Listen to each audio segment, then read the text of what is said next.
First reading. A reading from the letter to the Hebrews, chapter 4, verses 1 to 5 and 11. Let us beware, then, since the promise never lapses, none of you must think that he has come too late for the promise of entering his place of rest. We received the gospel exactly as they did, but hearing the message did them no good because they did not share the faith of those who did listen. We, however, who have faith are entering a place of rest, as in the text, and then in my anger I swore that they would never enter my place of rest.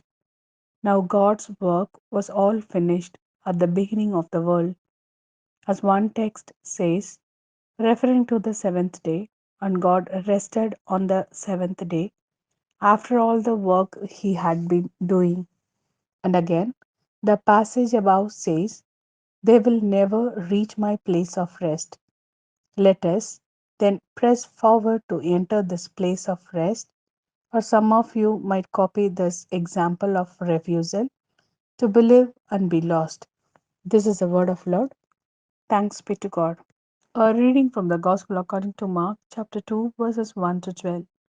When he returned to Capernaum some time later, word went round that he was in the house, and so many people collected that there was no room left, even in front of the door. He was preaching the word to them. When some people came, bringing him a paralytic carried by 4 men, but as they could not get the man to him through the crowd, they stripped the roof over the place where Jesus was. And when they had made an opening, they lowered the structure on which the paralytic lay. Seeing their faith, Jesus said to the paralytic, my child, your sins are forgiven. Now some scribes were sitting there, and they thought to themselves, how can this man talk like this? He is being blasphemous. Who but God can forgive sins? And at once Jesus, inwardly aware that this is what they were thinking, said to them, why do you have these thoughts in your heart? Which of these is easier, to say to the paralytic, your sins are forgiven, or to say, get up, pick up your structure, and walk?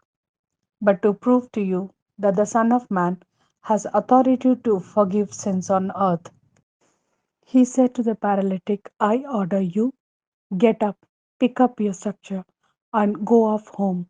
The man got up and at once picked up his structure and walked out in front of everyone, so that they were all astonished and praising God, saying, we have never seen anything like this.